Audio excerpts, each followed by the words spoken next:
इस वीडियो में हम कक्षा 10 गणित की प्रश्नावली 6.3 का क्वेश्चन नंबर 8 करेंगे। समांतर चतुर्भुज ABCD की बढ़ाई गई भुजा AD, ओके, एक समांतर चतुर्भुज है।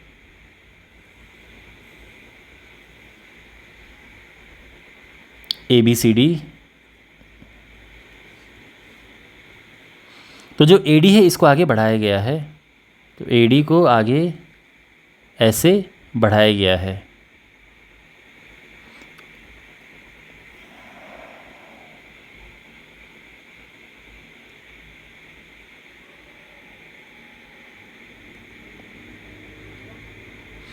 और इस पे E बिंदु स्थित है। मान लो ये बिंदु E है, इस प्रकार स्थित है कि अगर B से हम E को मिलाएं, तो जो B से E को अगर हम मिलाते हैं तो CD को F पर प्रतिच्छेद करता है। ये F है। तो क्वेश्चन में जो जो बता रखा है उसकी तरह उस तरह से हमने ये फिगर बना दिया है। अब हमने दर्शाना है कि त्रिभुज ABE कौन सा है?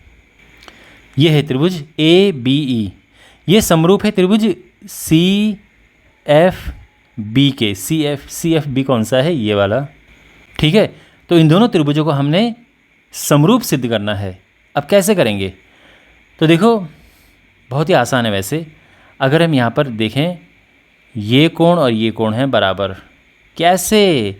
क्योंकि ये भुजाएं हैं समांतर और ये है तिर्यक रेखा। ये वाली रेखा तिर्यक रेखा है, तो ये हो गए एकांतर अंतःकोण, तो हो गए ये कोण बराबर।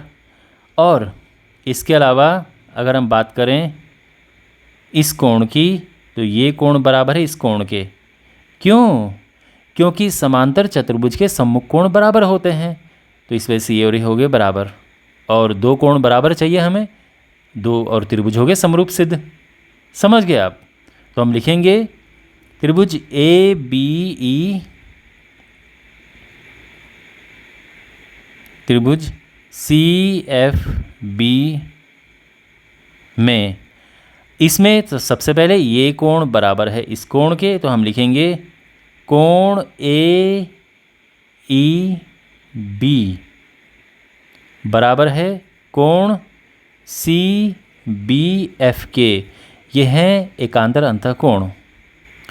ये लो, एकांतर अंतःकोण के साथ में हमने एडिशनल इन्फॉर्मेशन भी लिख दी है, कुछ अतिरिक्त जानकारी।